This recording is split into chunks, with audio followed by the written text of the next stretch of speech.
Sa patuloy po ng pag-aaral natin ng Ecclesiastes, napakarami nating mga practical wisdom na napupulot at kadalasan paulit-ulit sapagkat inuulit nung writer. At ang mahalaga sa pagpaulit-ulit niyan, makakita tayo ng iba pang mga shades of meaning.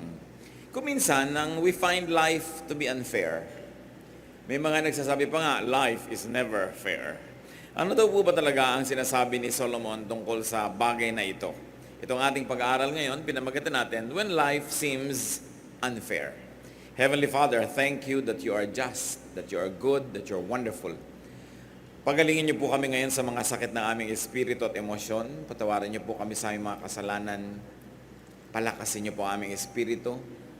Buksan niyo ang aming matatenga para tumanggap kami ng mga pagpapala, karunungan mula sa inyo. We open our hearts to your correction, Lord, to your teaching, and to your blessing. May we lift up your name. We bring you our hearts, Lord, to be filled with your glory and with your power and with your love. We bring to you our songs, our music, our offering, our thanksgiving, our gratitude.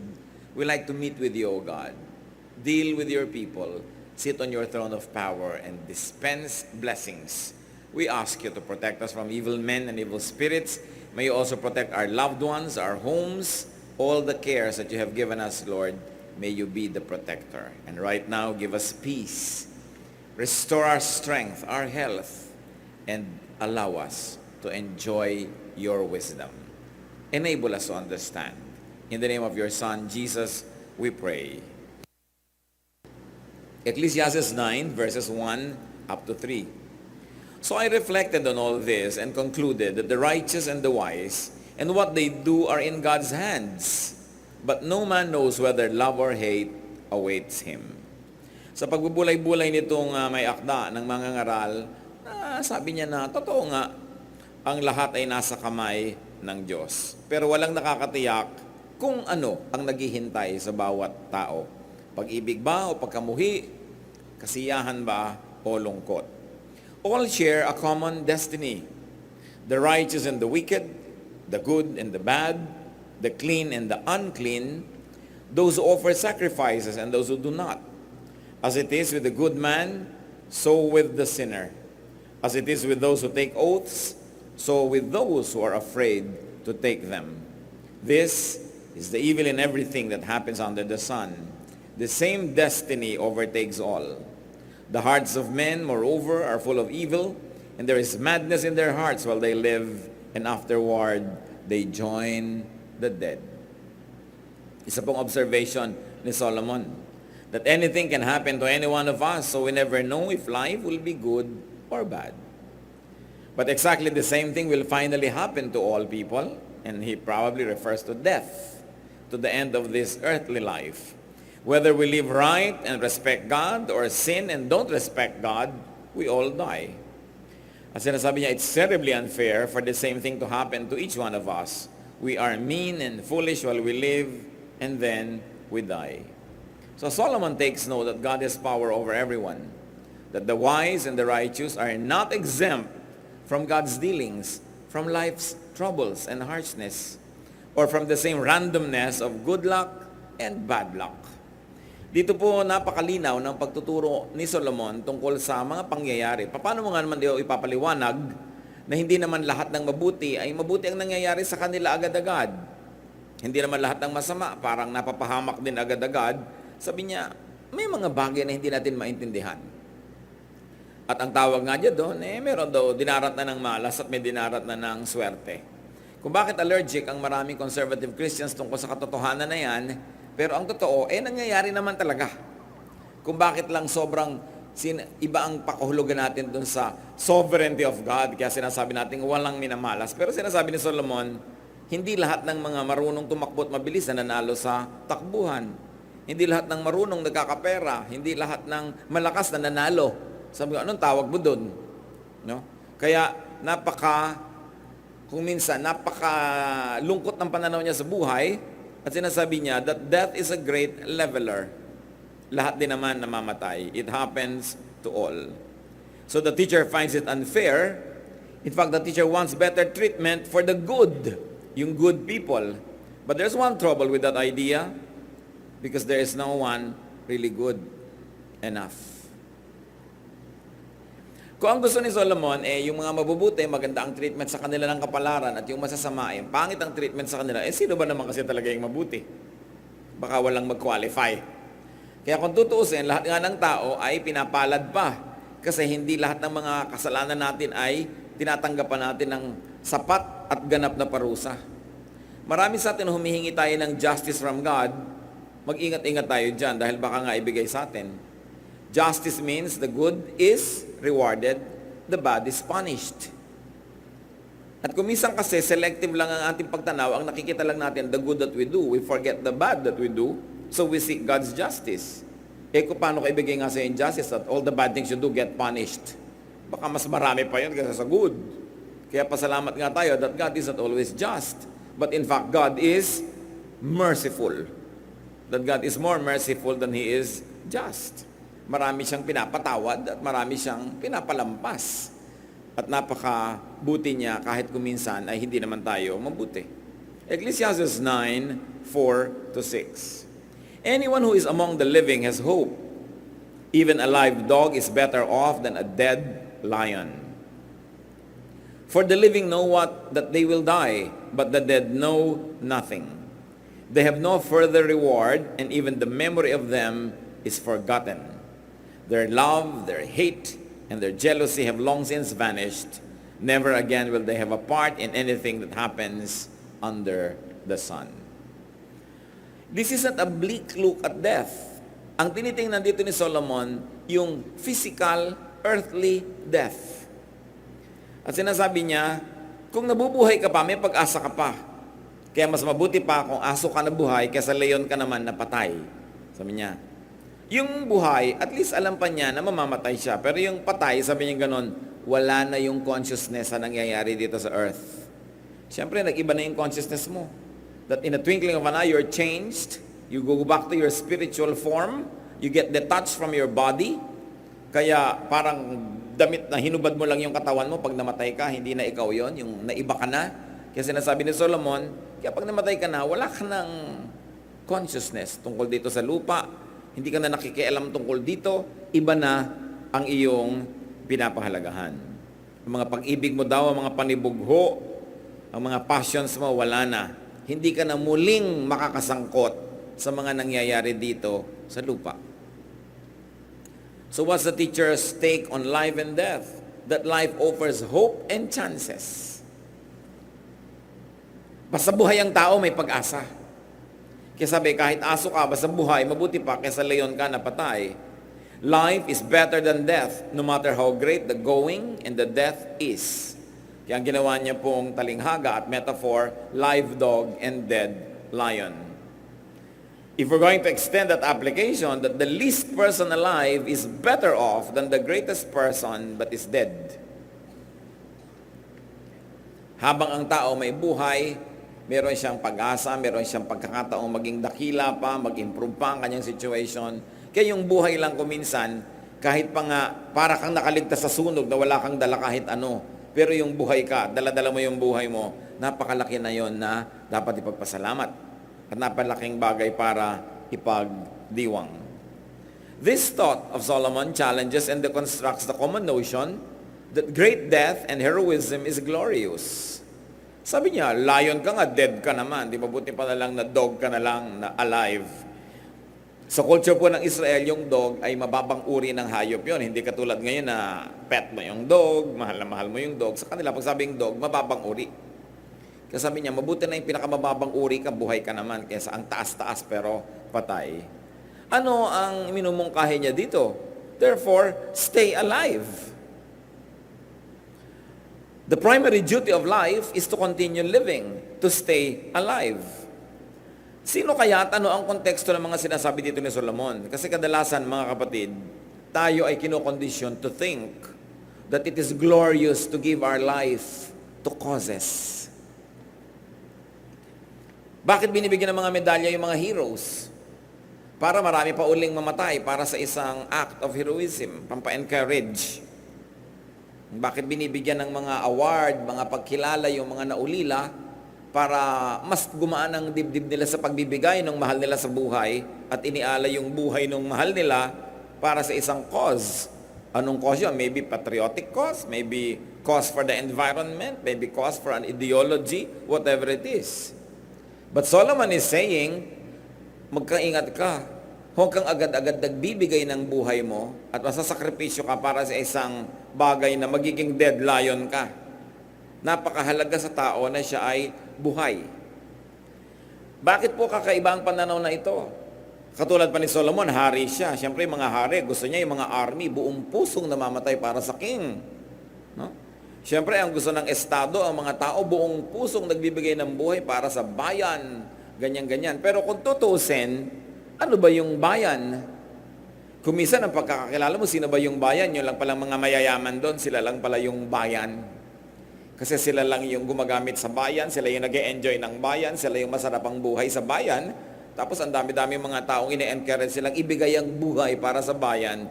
Pero yung definition pala ng bayan is only for the elite. It can happen. Kaya ang pabala dito sa atin ni Solomon, bago ka magpakabayani, tingnan mo muna. Kung ikaw'y batang-bata at napasali ka sa isang ism, isang ideology, isang fraternity pa nga kung minsan, frat war, ibibigay mo yung buhay mo para doon sa fraternity, para sa broad.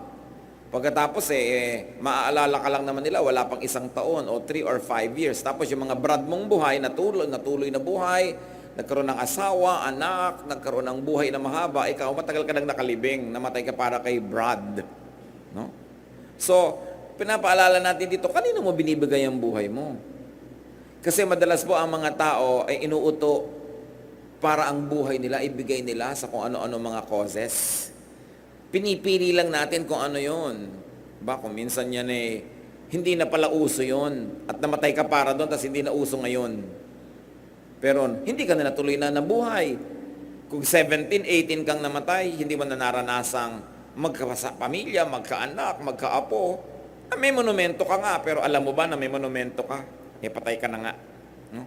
Hindi natin binabaliwala, mga kapatid, yung nagbibigay ng buhay para sa mga very, very noble causes. At patuloy natin sinasariwa ang kanilang memory. But with due respect, kahit pa ikaw yon at tamang-tama yung cause na pinagbigyan mo ng buhay mo, ang totoo nun patay ka na rin. At hindi mo na rin alam yon. At kung minsan nagiging unfair ka, halimbawa sa nanay mo, sa magulang mo, ang aga-aga mong namatay, hindi ka man lang nakapaglingkod sa kanila, hindi mo man lang sila namahal. O kaya naiwan mo agad ang asawa mo o mga anak mo dahil yung buhay mo ibinigay mo para sa kung anong cause. Hindi ko sinasabing huwag tayo magpakabayani, pero piliin ninyo kung alin ang mga karapat dapat na pag-alayan ng buhay. Because you live only once on this earth. Oras na lumampas yun, tapos na, wala ka ng second chance. So choose what to live and very especially choose what to die for. Because death can be so meaningless, sayang, especially when it's not for your loved one. Ang buhay ni Jesus, namatay para sa atin, kasi mahal naman niya tayo, so hindi yun sayang. Kasi para naman sa kaligtasan natin yun. So yung mga buhay din na nasa-sacrifice para sa buhay ng mga mahal niya sa buhay, lalong-lalo ko para sa kaligtasan ng ating kapwa, for the extension of God's kingdom and God's goodness, it's worth it. Pero konting-konti yung mga worth niyan. Meron pa nga mga babaeng mamamatay para sa nobyo. No? Pero 19 ka lang kasi kaya ginagawa mo. Pag 29 ka na, hindi mo nagagawin yan. Kasi mo, ay, bahala ka sa buhay mo. No? Siyempre, kailangan medyo bata ka para idealistic ka. Tapos namatay ka para sa nobyo mo, talagang binigay mo sa kanya ang lahat-lahat. O namatay ka na, tapos mag-aasawa na siya, magkakaanak, magkakaapo, ikaw, isang ala-ala. No? Siguro tumutugtog ang piano pag naaalala ka niya, pero wala ka na. Bagamat kung napunta ka sa Panginoon, may ibang buhay ka na doon, pero wala ka na rin dito. Hindi mo na nalasap ang dapat lasapin. So, be careful what you would like to die for. Not even for the king or not even for the state. It depends on the state. Anong klaseng state? Anong klaseng bayan? Anong klaseng pamahalaan ang pagbibigyan mo ng iyong buhay? Habang nagbibigay ka ng buhay mo, nagpapasasa pala yung iba sa dugo na isinasakripisyo mo. Kaya ang itinuturo ni Solomon dito, hindi sa huwag pahalagahan yung mga ganyang bagay, kundi ang buhay napakahalaga. Dapat hindi ka madaya, hindi ka malugi. At hindi ka madaan sa propaganda o pambobola ng mga makapangyarihan na gusto ka lang gamitin para sa kanilang kapakanan. In other words, don't be a needless hero. Don't die a meaningless death. So what's the teacher's take on death? That death ends earthly consciousness, earthly feelings and involvement and participation. Pag ang tao namatay na, putol na ang relasyon niya sa mga bagay na makalupa. Kaya maniniwala ka ba naman na may taong namatay, babalik pa para ituro kung nasaan yung naiwan niyang kwentas? Halimbawa, nagpunta ka sa hell, papayagan pa bang umalis doon para ituro mo lang kung nasaan yung kwentas? O kung nando ka na sa piling ng Diyos, nasa heaven ka, aalis ka pa ba doon para lang ituro mo yung kwintas? So, hindi ganon, hindi tayo nai-involve sa ganong mga maliliit at mabababaw na bagay. What are the other implications? That death releases people from earthly cares. Not that you don't care, but you are released from earthly and heavy burdens of caring. Death disconnects people from earthly concerns. Anong application yan, mga kapatid? Live while alive. Mahilig ka palang kumain ng siniguelas, kumain ka na ng kumain ngayon kasi pagka sumakabilang buhay ka, wala na yun. Gusto mo palang mahalin yung nanay mo, yung mahal mo sa buhay, mahalin mo na kasi pag sumakabilang buhay ka, o siya, hindi mo na siya mamamahal. Gusto mong paglingkuran ng mahal mo sa buhay, maglingkod ka na ngayong may sakit. Kasi pagka siya sumakabilang buhay na, kahit lagyan mo ng bulaklak yung puntod niya araw-araw, hindi na niya concern yun. Kaya habang kaya niyang tanggapin yung pagmamahal mo, ibigay mo na. At habang kaya mo magmahal, magmahal ka na. Para kung sakasakali na ikaw ang sumakabilang buhay o siya, wala kang pagsisisi. Kasi sasandali ang buhay. At hindi naman nagpapaalam yung mga namamatay. Bihira yon. Diba? Minsan biglang-bigla ka. Akala mo magtatagal pa. Gagawan mo pa sana ng paraan. Ipagpaparty mo pa sana yung nanay mo. Pero umurong na ng umurong dahil ngayong taon tinamad ka o next year, umurong na, namatay na bigla. Hindi mo na maipag-party. Kaya sabi nga, kung may mamahalin tayo, may gagawin, gawin na. Dahil pag naputol na ang buhay dito, may ibang buhay na pagkakaabalahan yung tao, yung espiritu niya. Kaya dito na tayo magmahalan. But the nice thing about it, brothers and sisters, is that death releases people from earthly troubles. Napapawalan tayo, lalo't hirap na hirap ang katawan at may sakit. Lalo't alam mo ang espiritu ay babalik na sa Diyos. Ayaw mo man, pero niluluwagan mo ang loob mo, pinapayagan mo na. At nang sa ganon ay makalaya na rin sa mga hirap. Ano nga ba naman ang saysay na nabubuhay kang puro hirap yung katawan mo? Hirap na hirap na hirap. Naghihintay naman ng Panginoon sa kabilang buhay para bigyan tayo ng ginhawa. Kaya, meron na namang isang application yan. Habang kaya ng katawan mo na mag-enjoy ka. Sa paraang hindi ka nagkakasala, nagkakamali o gumagawa ng mali sa kapwa at sa Diyos, pero enjoyan mo na. Kasi kung minsan, nagkakasakit ka, hindi mo na kaya. Kung minsan, hindi mo na kayang kumain. Namamaga ang lalamunan mo, hindi ka na maka-enjoy. So habang hindi ka na mamaga, dapat pinapahalagahan mo yon at ginagawa mo yung dapat mong gawin. Habang nakakalakad ka pa, mamasyal ka ng mamasyal. Kasi kung minsan, ang tao, ayaw man yan, napaparalyzed. Mabuti ng mabuti kung may wheelchair ka at may mga magbubuhat sa'yo. Pero kung wala, kaya ang mabuti, habang kaya ng tao, hindi niya ipinaghihintay ng matagal yung kanyang paglasap ng ligaya na Diyos din ang gustong magbigay sa kanya. Nagsisave ka, yes.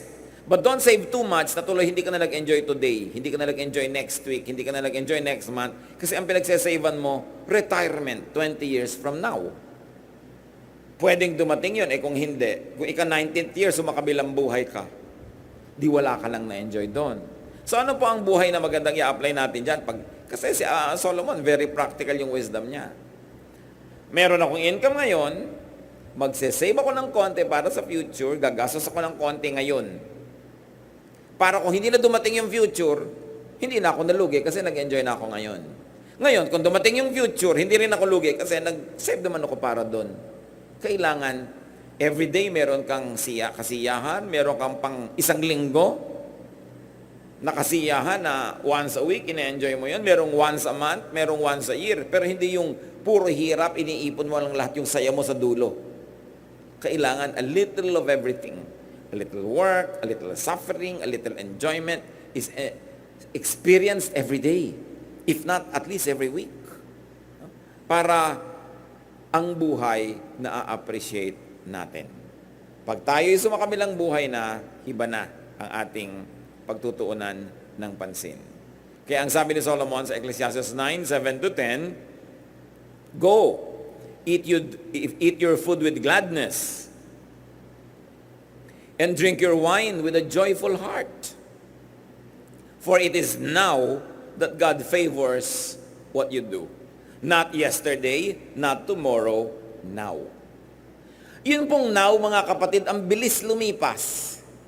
Maya-maya lang, tapos na tong now na to. Promise.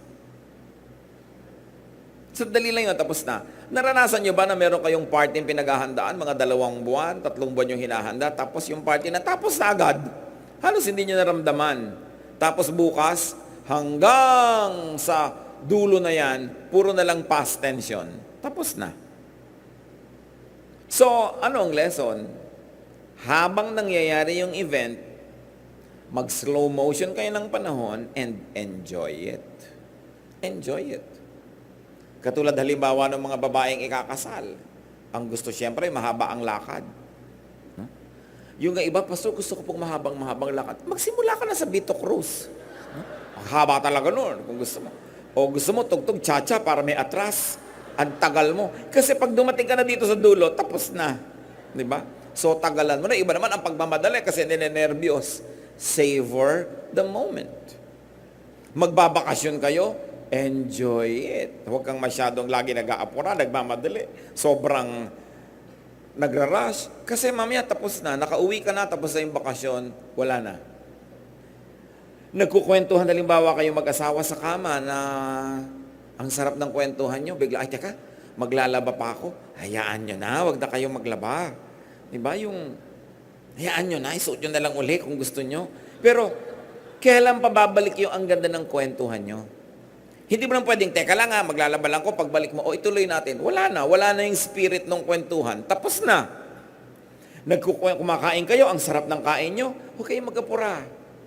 Kung hindi naman life and death yung nakataya, ay, hayaan mo na, malate ako ng konti. O mag-cancel ako ng activity kung kaya ko kasi bihirang nagkakainan tayo na masaya. In other words, brothers and sisters, enjoy the now. Pag pinalampas nyo yun, kahit ano pa ang pagsasentimiento nyo gawin, hindi na yun babalik. Kaya kailangan enjoyin. Meron naman yung kabaligtaran. Halimbawa, hindi enjoyable yung moment, nabalian ka ng paa, nakasemento ka sa ospital, 2 buwan ka doon, ang sabihin mo, lalampas din to. Kasi lalampas din. Magiging past tense din yun. Ang mahalaga lang, lampasan mo yung hirap, at pagdating ng bukas, gising ka pa at buhay ka pa. Kaya masarap din na lumilipas ang panahon eh. Kasi ibig sabihin, walang pagdurusang permanent. At yun namang pag-enjoy, bagamat hindi permanent, pwede mong lasapin. Pag kumakain kayo, mga kapatid, huwag isang kagat, lulon. Bakit? Sa bibig lang masarap ang pagkain. Paglampas dito, sa lalamunan, malaking trabaho na. Diba? Hirap na hirap ang tiyan mo, ang bigat-bigat ng feeling mo. Trabaho na yan, ang sarap habang nandoon siya sa dila kasi nandoon ang taste buds. Therefore, pag kumakain, lasapin. Diba? Huwag yung lulon lang ng lulon, nagmamadali. Biruin nyo, magmamadali kayo. Dahil sa breakfast, wala na kayong oras. Ano ba nung gumising kayo ng 30 minutes earlier than usual? Then you can sit down and relax and enjoy it. Kesa kumain lang kayo para mabusog. Masyadong mababa yun, panghayop. Yung kumakain lang para mabusog. Kasi ang tao dapat kumakain para masiyahan. Kaya ang tao kung ano-ano na invento, niluluto yung pagkain, inilalaga, ipiniprito, pinapalamig, may pinapalutong, may pinapainit, para masarap. Why? Because God likes you to enjoy. Bakit alam nyo na gusto kayong mag-enjoy ng Diyos? Nilagyan kayong taste buds. Pwede namang wala eh. Lulunin mo na lang at nang buhay ka. Pero ang bait-bait ng Diyos, He placed nerve endings in the most correct parts of our body to enjoy everything. God wants you to enjoy. Kung minsan ang pagtingin natin sa religion, para ang gusto lang ng Diyos, penitensya, luha, pagdurusa, hindi yun totoo. Hinihingi lang yun kung yun ang kailangan para ma-purify ang ating spirit.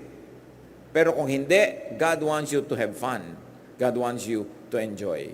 So ulitin natin ang sabi ni Solomon, go, eat your food with gladness. With gladness, huwag niyong pinipintasan ang pagkain pagkaharap niyo. Bigyan ng Diyos eh. Hindi, ang tabang, ang alat. Di ba? Kung may kaharap ka bang tao na hindi mo gusto itsura, sasabihin mo, hindi mo pinipintasan dahil kaharap mo, yung pagkain. Kaharap mo yan. Bigayan ng Diyos. So, dapat may etiquette ang pagkain. So, eat your food with gladness and drink your wine with a joyful heart. For it is now that God favors what you do. Always be clothed in white. Baka naman bukas sa kaputi kayo lahat. Kasi white, sa Israel ang init-init kasi desert. So yung white, yung linen na white, ang sarap sa katawan. So ang ibig sabihin lang niya, kung ano yung masarap sa katawan mo, yun ang isuot mo. Hindi yung ang girdle mo talaga, hindi ka na makahinga para ka lang magkabewang. Ano mo ba yung bewang? Di ba? Baka hawakan lang yan ng mga dumadaan. Ngayon, kailangan komportable ka. Yung nakasapatos ka, galit na galit yung muscle mong ganyan eh, nangangunyapit ka na dahil natutumba-tumba ka na. Bakit mo papahirapan ang sarili mo? Sabi ko noon, always be clothed in white, meaning be comfortable. No? And always anoint your head with oil. Ngayon, sa atin, mahirap yan nag-anoint ng oil, mainit sa atin eh, malagkit. So, iba yon. Ibig sabihin siguro, magbimpo ka ng mukha, mag-refresh ka. Ang gusto lang dito ni Solomon, gumana yung pakiramdam. Kailangan masarap ang pakiramdam mo. At sabi niya sa verse 9, enjoy life with your wife, whom you love, all the days of this meaningless life that God has given you under the sun. Remember, enjoy life with your wife, hindi wife ng iba. Your wife. Sabi niya ganon, for this is your lot in life and in your toilsome labor under the sun. Whatever your hand finds to do, do it with all your might. For in the grave where you are going, there is neither working, nor planning, nor knowledge, nor wisdom. Sabi niya, ano man ang ginagawa mo, enjoyan mo. Hindi yung kakainis, laba ko ng laba. Yung, gagawin mo rin. Hindi ka pa nag-enjoy. Kung yung mga bula, hinihipan-hipan, nag-enjoy ka. Lalo't hindi ka enjoy, turuan mo ang sarili mo kung wala ka namang choice. Dapat mo rin namang gawin, di ba? Ba't ka magre-reklamo? Hanapan mo ng saya para aalis ka doon enriched by the experience and you enjoyed it. Kasi ang buhay nga, kahit naglalaba ka, namamalansya, nakalambiting ka sa bus, hindi na rin babalik yung moment na yun eh. Total, nakalambiting ka na, magbaras-baras ka na. Baka ma-develop pa yung mga bicep mo. So, kesa nagre-reklamo ka sa buhay. Marami tayo hindi pwedeng baguhin, mga kapatid. Pero pwede niyong baguhin ang attitude. Pag binago mo yung attitude mo, what used to be torture can now become enjoyable. And it can become an enjoyment.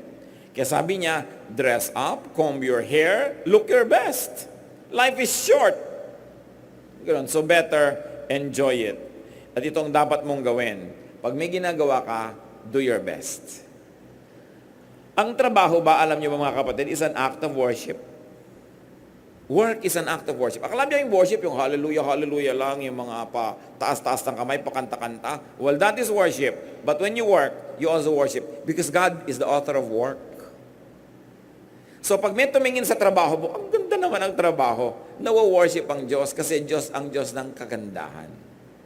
Hindi, sino bang gumawa nito? May tiniklop kang damit, parang tinapakan. Sino nagtiklop nito? Hindi mo na papurihan ng Diyos noon. Sino nagluto nito? Walang kakwenta-kwenta.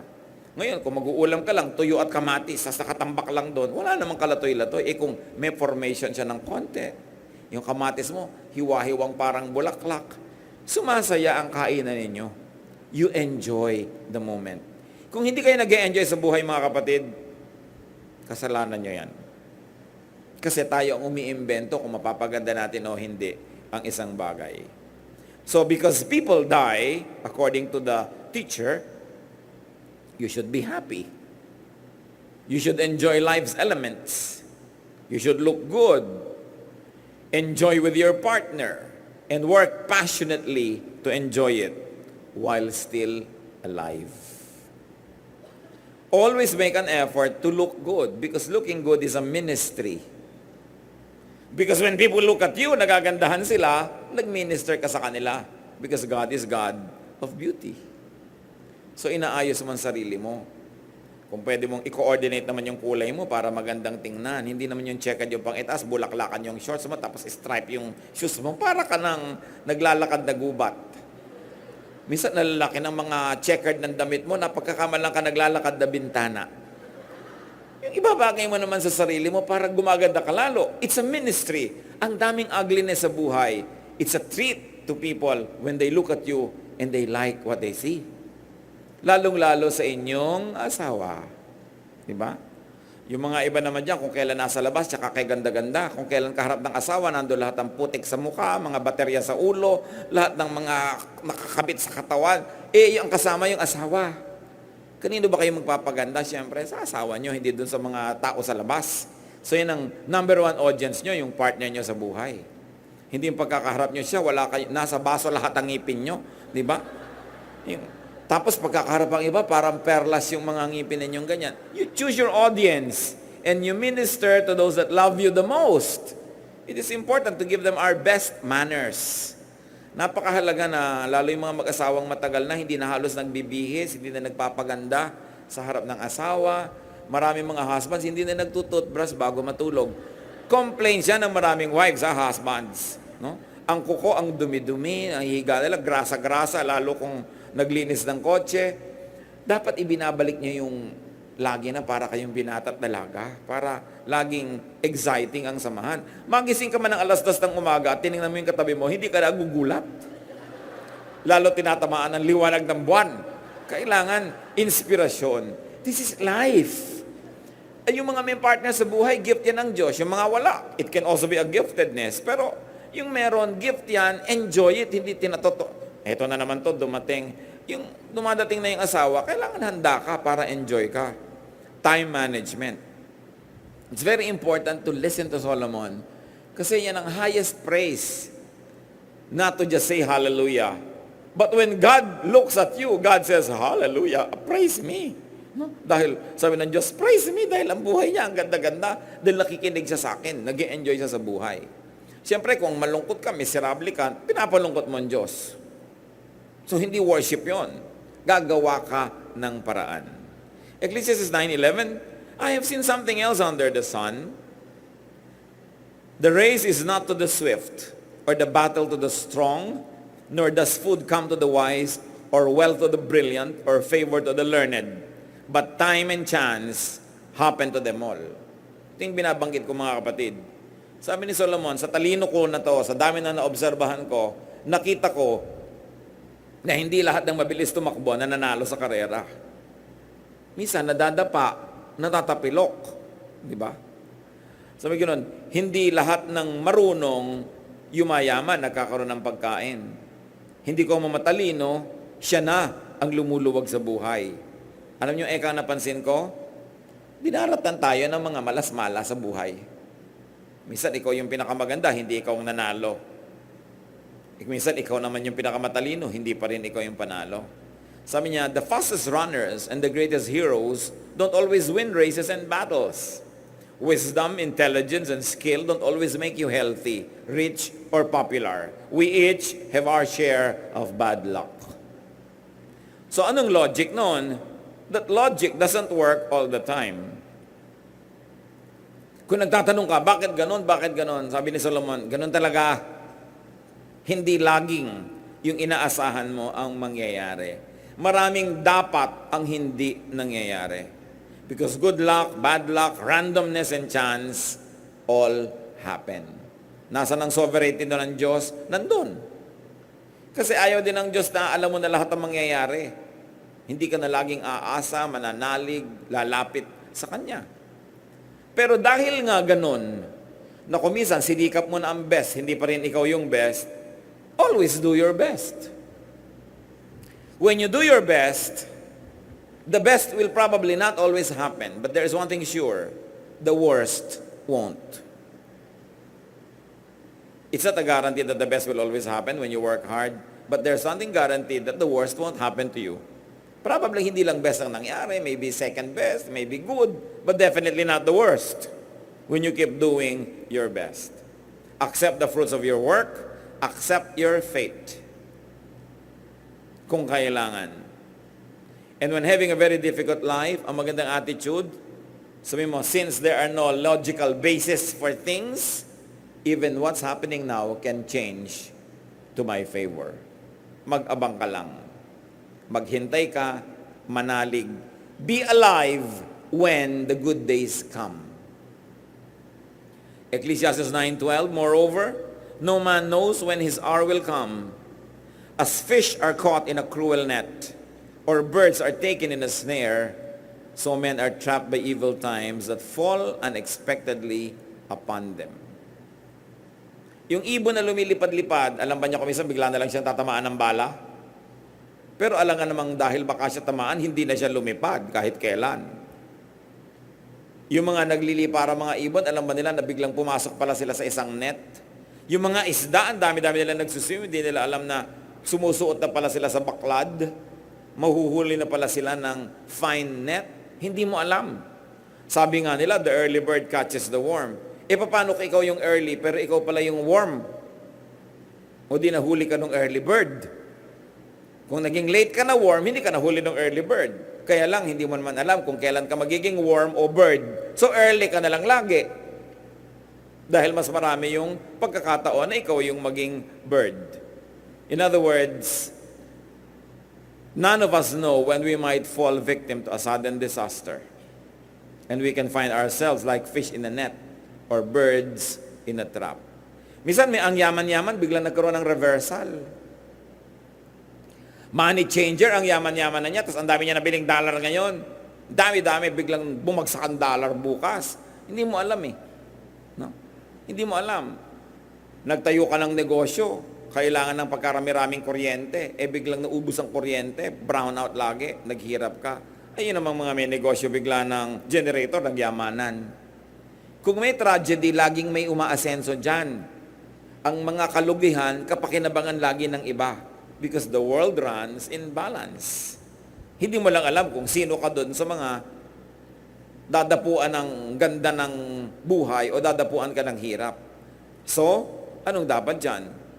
Be careful but not too careful. Because when you're too careful, you will not do anything.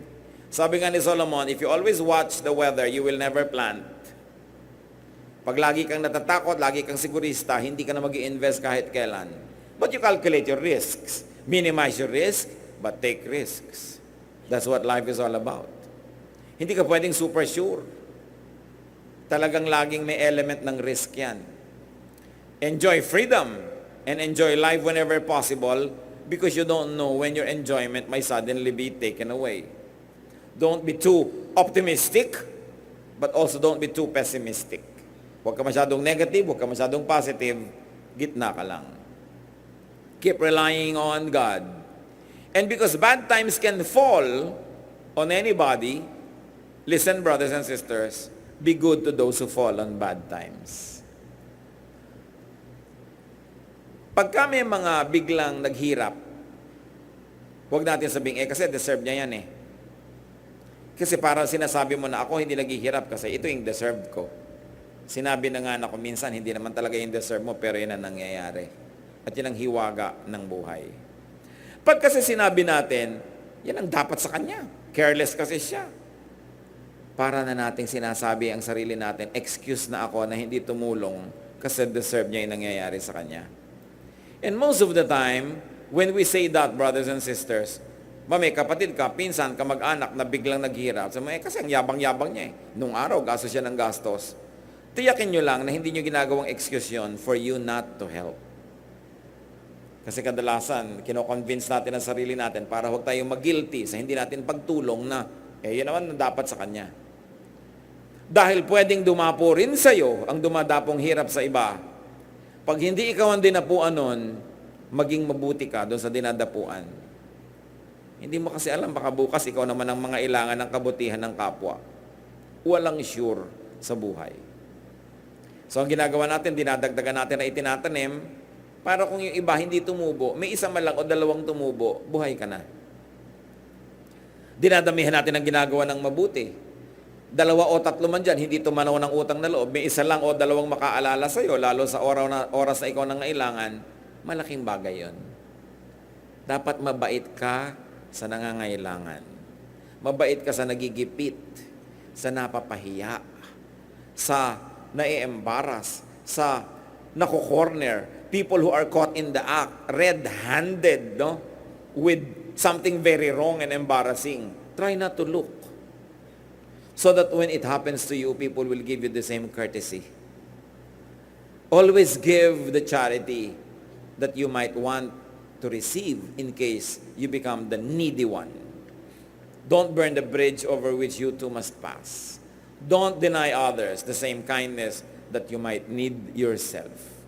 And remember, always be thankful that you are on the giving end and not on the receiving end. Kung minsan ang hirap niyan ikaw lang ang may kaya sa inyong magkakaibigan, lagi na lang ikaw ang taya. Pero di ba pasalamat ka, kaya ka nga taya, may itinataya ka. Minsan sa inyong magkakamag-anak, lagi na lang ikaw yung meron kasi ang hirap-hirap nila. Tuwing kakain na lang, ikaw magbabayad. Tuwing may family reunion, ikaw magdadala ng ulam. Pero di ba buti nga, ikaw yung nagdadala kasi may dinadala ka. Kesa ikaw yung aasa-asang, ano kaya ang dali ng iba? Tapos, insecure ka. Huwag kayo kahit kailan magre-reklamo that you are givers. You become givers only because you have already become recipients from God's grace. Kaya ka lang naman may ibibigay dahil may tinanggap ka na, nauna na mula sa Diyos, na-advance na. Kaya dapat magpasalamat. At huwag mo kahit kailan sasabihin, deserve ko kasi to. Kaya akin lang to. Ang tunay nating deserve punishment dahil lahat naman tayo makasalanan. So kung may na-enjoy kang maganda, grasya lang yan ng Diyos, share it with other people. Huwag mong isama ng loob na kumisan, sana ang nasave natin, darling, 100,000 na. Pero dahil yung nanay mo, hingi ng hingi, tuloy 50 na lang. No? For all you know, kaya ka binigyan ng Diyos ng 100 para yung 50 sa'yo, yung 50 pang charity. Na pag hindi mo pala ibinigay, lahat yung 100 babawiin ng Diyos. Hindi ka nagsisisi na gumagawa ka ng mabuti kahit kailan. Hindi ka man bayaran ng tao, hindi ka man suklian, may Diyos na buhay. Na hindi ka man din bayaran at palitan ng Diyos yung binigay sa iyo, nauna na nga niyang binigay, kaya kami naibigay sa iba eh. Ba't ka pa nagrereklamo? Kaya yung buhay, sarap na unawain. At kung ang mga tao magiging makadiyos, lahat magiging mabait. Walang magiging mayabang at makasarili. Verses 13 to 16. I also saw under the sun this example of wisdom that greatly impressed me. There was once a small city with only a few people in it, and a powerful king came against it, surrounded it, and built huge siege works against it. Now there lived in that city a man poor but wise, and he saved the city by his wisdom. But nobody remembered that poor man. So I said, wisdom is better than strength. But the poor man's wisdom is despised, and his words are no longer heeded. Mixed reaction ito. Sabi niya, alam niyo, meron akong alam na kwento at hindi na natin alam yung detail na yon. Hindi natin alam kung ano yung naganap. Pero sabi niya, minsan merong isang syudad na nanganib na masakop ng ibang mga army, pero merong isang magaling, matalinong tao, bagamat mahirap, na dahil sa kanyang ideya or leadership, nailigtas yung city. Pero alam niya, sabi, hindi naman matagal na naalala yung tao kasi mahirap. Anong lesson niya dyan na sinasabi? Wisdom is better than strength. May strong enemies outside pero may wise man inside the city did not fall. So sabi niya, wisdom is better than strength. Apply niyo sa buhay niyo yan.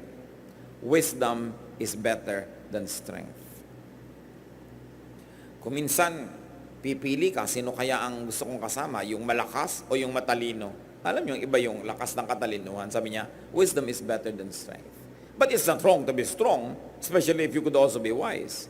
Pero ito yung lesson. Sabi niya, pag mahirap ka, walang pumapansin sa'yo kahit magaling ka. Siyempre, naiba na ng konti ngayon yan kasi na-democratize na rin yung galing eh. May mga mahihirap na nakakakuha ng scholarship, nakakaahon sa hirap. Yun ang galing ng pagbabago ng mga kabihasnan. Hindi katulad nung araw, permanent yung monarchy, permanent yung aristocracy. Sila lang talaga. Kahit ka pa matalino, mahirap ka, hindi ka asenso. Pero ngayon, salamat, marami nang naiba. Na-democratize even the distribution of wealth, although there's still a lot of unfairness. Pero ang talagang lesson na pwede nating kapulutan dyan, kung gusto mo na mapansin ka at hindi ka tinitisod-tisod at kinakawa-kawawa, make something of yourself. Rise from poverty. Be a meaningful person. Be wise.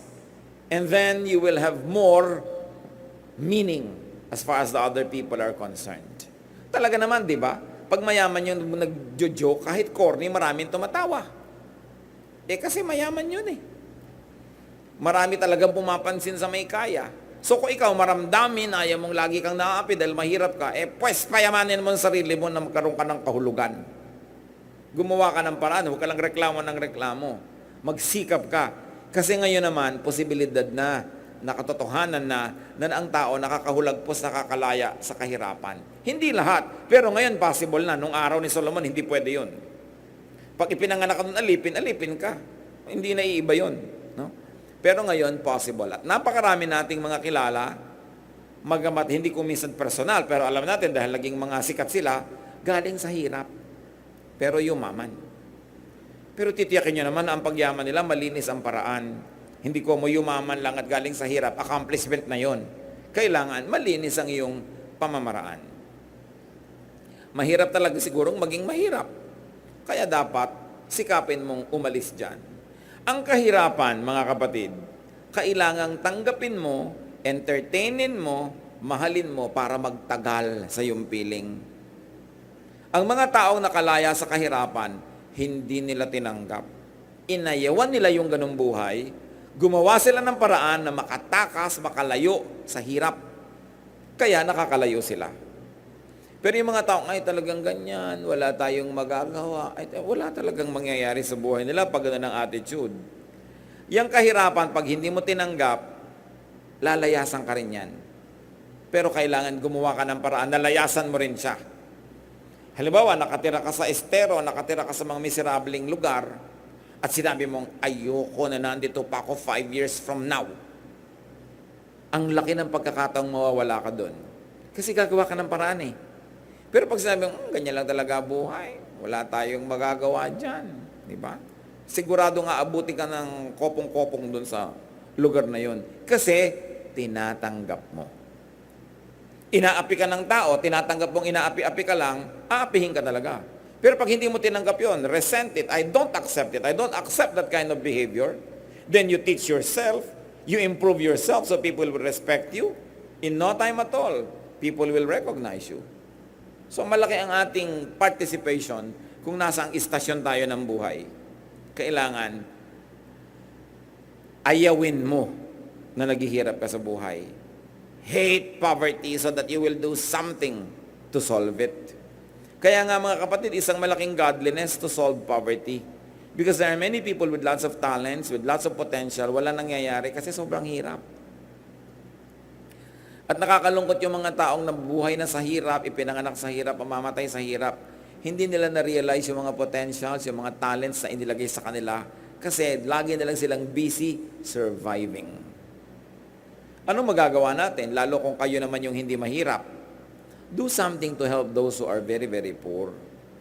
Kung kayo yung mga may-ari ng mga pagawaan, mga pabrika, mga opisina, increase naman.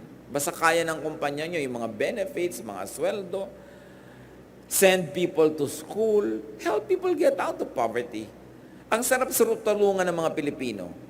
Kasi pag tinutulungan mo Pilipino, ang dami-daming nakikinabang. Minsan merong nagtanong, halimbawa, meron akong ganitong pera, kanino ko ibibigay? Sa Hapon, sa Canadian, bawa sa British o sa Pinoy. Siko, bigay mo sa Pinoy. Theoretical yung usapan na yon. Bakit? Kasi pag binigay mo yan sa Hapon, malamang kanya lang yun. Binigay mo sa British, kanya lang yun. Pag binigay mo sa Pilipino, buong barangay niya may balato. No? Masarap bigyan yung Pilipino, sigurado bibigyan yung nanay niya, yung kapatid niya. Maraming magkakaroon Kaya masarap na, halimbawa kayo, may empleyado kayo, Pilipino, bigyan nyo na increase yan, hindi naman sasalohin yan maraming makikinabang. Kaya dapat tayo nagbibigay. And sabi nila, there are only one-fourth of the people of our country are extremely poor. No, yung talagang poor. The other one-fourth poor, pero hindi naman extreme. Then the other one-fourth, kaya naman nila yung sarili nila. Diba? At kaya nilang tumulong ng konti. And then the other higher one-fourth, kayang-kaya nilang tumulong. So, yung mataas na one-fourth at yung pangalawang one-fourth, tumulong lang doon sa bottom one-fourth, masasolve ang poverty problem. Halimbawa, magpaaral ka lang ng isang tao, isang bata, siyempre pag natutuyo, nagkatrabaho, umasenso, tutulungan yung magulang niya, yung mga kapatid niya, pag-aaralin din niya. So, ang dami mo natulungan, isang buong pamilya. So, by sending one person to school, you're actually helping solve poverty. No? Dahil sa atin naman, kayamanan natin yung edukasyon, mahilig tayong mamasukan, total, magkakatrabaho ka, so nakakasolve. Yan ang dapat nating pinag-iisip pag binabasa natin itong scripture. Ano ngayon ang kinalaman nito sa aking buhay? Ano kinalaman sa aming lipunan, sa aming bayan? And what's the relationship between wisdom and strength and poverty? According to Solomon, wisdom is better than strength. Intellectual power is better than physical power. So, dinedevelop dapat yan. But poverty negates wisdom. Bihira ang nakikinig sa opinion mo pag sobrang kang hirap. So, paasensohin mo ang sarili mo kung gusto mong napapakinggan ka. The poor, though wise, can be ignored or forgotten.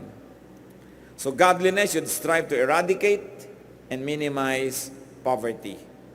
Pag hindi nyo malaman how to operationalize your faith, oh Lord, naniniwala po ako sa inyo, so anong gagawin ko? Help eliminate or minimize poverty. That's a good way to deal with God and to practice your faith.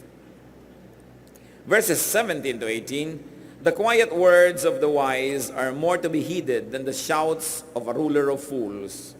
Wisdom is better than weapons of war. So napakasimple ng sinasabi sa atin, mabuti nang makinig sa mga tahimik na matatalino kaysa sa mga maiingay na hindi naman sila matatalino. At kung kayo matalino, speak your truth quietly. You don't have to shout when what you have to say is meaningful. Do not engage in loud debates. They will not amount to anything good. Ang tunay na matalino, hindi nakikipag-debate. Sayang lang ang energy mo. Kasi yung kausap mo, hindi man willing makinig yun. Ang gusto lang nun, manalo. And then listen to those who are quietly wise than those who are loudly foolish. Marami na naman, salad-salad ng karunungan. Pero marami tayong mapapakinabang sa chapter na ito. Life is seldom logical or fair. So maximize your good moments, minimize the bad moments, get the most out of life while giving the most to it also. Live, enjoy the moment. And it's not only you who should enjoy. Allow, assist, make people around you enjoy as well. It's a ministry to make someone enjoy. Plant, save, do good. You maximize your chances at happiness. Dear God, thank you that you want us to be happy. Thank you that every moment can be beautified. Even if it's already ugly, it can be less ugly with a good attitude. Pakita mo sa amin ang participation namin, Lord, kung ba't kuminsan parang madilim, malungkot, mahirap ang buhay. Ipakilala mo at ipalinaw sa amin, Panginoon, kung alin doon ang sa amin ang gagaling at alin yung sa labas at dapat na lang naming tanggapin, palampasin at umasa kami sa mga darating pang mas mainam na bukas. Pero ang mahalaga, Lord, makita namin what we are responsible for. What darknesses, what heavy burdens, what sadnesses in life are caused by our attitude. Turuan niyo po kami at nang sa ganon, ang buhay na ibinapahiram niyo maging masagana, masaya, at habang tinatanggap din namin ang mga hirap at lungkot, mapakonti namin ito with a very godly and a very wise attitude. Pagbulay-bulayan natin sumandali sa katahimikan ang mga practical implications of the teachings of Solomon.